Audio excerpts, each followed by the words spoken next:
Alors, bonjour à tous. Aujourd'hui, on va faire le pain de campagne, très simple. Je vous donne le secret du pain de campagne. Donc là, j'ai de la farine de seigle. Enfin, c'est la farine de campagne, en fait. C'est un mélange de farine de seigle et farine normale, type 45 ou 55, ça marche aussi très bien. Donc là, c'est un mélange de farine toute prête. Vous, si vous n'avez pas une farine de campagne, vous achetez de la farine de seigle, vous faites moitié-moitié. Moitié farine blanche, moitié farine de seigle, pour faire un pain de campagne. Donc là, on va utiliser notre balance et on va faire 1 kg de pain, comme ceci. Donc j'attends, hop, voilà. Et on va faire 1 kg de farine déjà. Donc là, c'est un mélange déjà de farine de seigle et farine normale. Et on va mettre un petit kilo. Alors vous n'êtes pas obligé de faire 1 kg, c'est parce que moi, j'en ai besoin de beaucoup. Mais vous ferez juste 500 grammes. Et en fait, vous le laissez une nuit au four. Il faut laisser fermenter. Je vais vous expliquer après le pain. Voilà. 1 kg. Eh bien, on va y arriver. 97. J'arrive. Alors, une fois qu'on a notre kilo de farine, seigle et farine normale, on va y mettre pour 1 kg 20 g de sel. Alors, je mets le sel d'un côté, bien évidemment. Jamais en contact avec la levure, le sel. Donc, 20 g. Voilà. Et je vais mettre, pour 500 g, je mets 20 g de levure. Donc, je vais mettre 40 g de levure pour 1 kg de farine. Oh, mais c'est énorme! Eh oui, c'est énorme, c'est comme ça. On y met la levure dans le pain de campagne, on n'hésite pas. Voilà, je le mets à côté du sel. Je ne mets pas en contact avec le sel, sinon ça cuit le sel et après c'est foutu. Eh oui! Donc, l'eau. On va mettre maintenant l'eau froide, bien évidemment. Et on va mettre 650 g d'eau froide. Vous avez vu, le pain, c'est très simple. Ensuite, on va pétrir.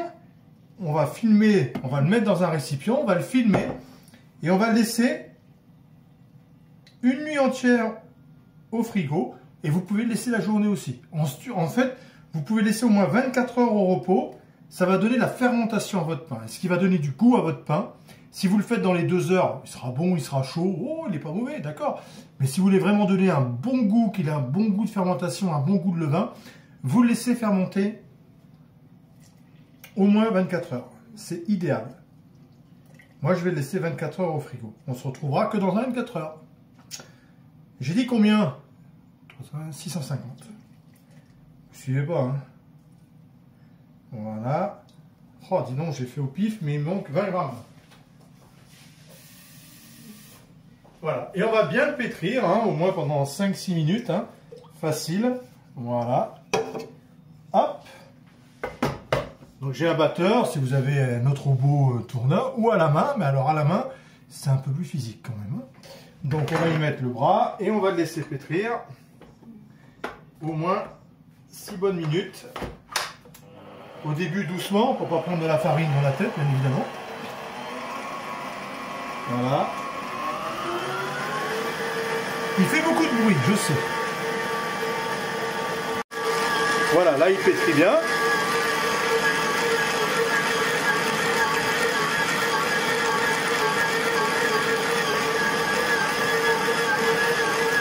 Et vous voyez, le campagne, il a cette couleur un peu, ce goût de seigle, et cette couleur de seigle un peu, il y a une odeur là, je ne vous explique pas, c'est super bon.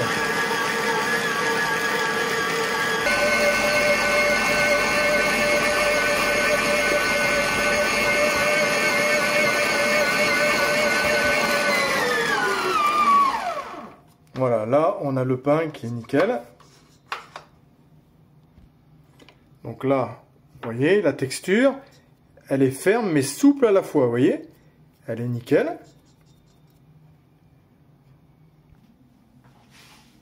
Allez, on débarrasse.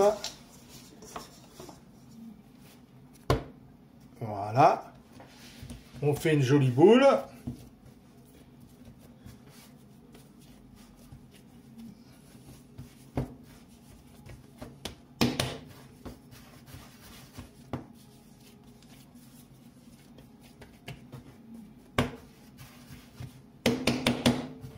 Donc là, on va fariner légèrement le fond du plat, du récipient.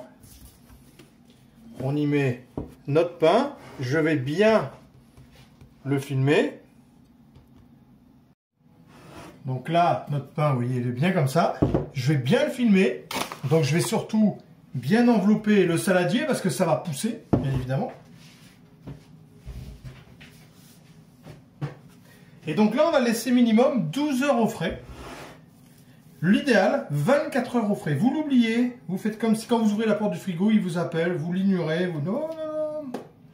Et au bout de 12 heures, vous pourrez le cuire, ou 24 heures, et vous verrez, vous essayerez les deux formules. Une à 12 heures et l'autre à 24 heures. Vous allez voir la différence de goût, elle est énorme. Donc là, vous voyez, hop, je l'enveloppe bien, plusieurs tours, pour être sûr. Je ne fais pas de trou dedans, rien, hein, et je le laisse tel quel. Voilà, et je le mets au frais, et on se retrouve dans 24 heures. Je sais, c'est difficile, mais c'est comme ça. À bientôt pour la suite. Ciao. Donc voilà, le pain, vous voyez, là, il a 24 heures au frigo qui a été filmé. Donc je l'ai laissé filmer 24 heures au frigo, vous voyez. Donc il a bien poussé et je le décale doucement sur le plan de travail comme ça. Je fais vraiment en sorte que de ne pas l'aplatir, hein. Je le laisse vraiment parce que là il est vraiment gonflé, il est prêt à être cuit. Et c'est l'avantage du pain, c'est qu'on peut le cuire de suite. On n'est pas obligé de le laisser repousser. Vous coupez délicatement, vous voyez, dans la miche de pain. Voilà. Je vous fais de l'autre côté pour que vous le voyez bien. Et ensuite, vous allez couper. Alors, bien sûr, vous ne pouvez pas le bouler, lui donner une forme, hein, vous le laissez tel quel. Voilà. Je mets sur le côté délicatement. Et là, je vais couper des pains que je vais mettre sur ma plaque avec mon Slim-Pat ou papier de cuisson. Et voilà, vous voyez, je coupe des petits pains individuels comme ça. Vous pouvez très bien faire le laisser en long, hein, ou en miche. Vous pouvez faire très bien une miche individuelle également. Vous la cuisez plus longtemps, bien sûr. Mais vous pouvez faire une grosse miche, la mettre directement sur le papier de cuisson et la cuire directement, hein, comme les grosses miches que vous voyez dans les boulangeries. Donc là, moi, je fais des petits individuels, vous voyez, comme ceci. Et voilà, là, j'ai mis mon four à 240 degrés et j'ai laissé 25 minutes à 245 degrés. Quand vous tapez dessous, ils sonnent creux et ils sont parfaits. Et là, vous avez un pain de campagne magnifique. Voilà, j'espère que ça vous a plu. N'hésitez pas à le faire pour chez vous, vous verrez, c'est divin. Et du coup, le laisser fermenter 24 heures, ça lui donne un goût exceptionnel de fermentation en plus. Comme s'il faisait au feu de bois, dans les vieux fours de feu de bois, vous aurez un résultat quasiment pareil. Merci à vous, ciao.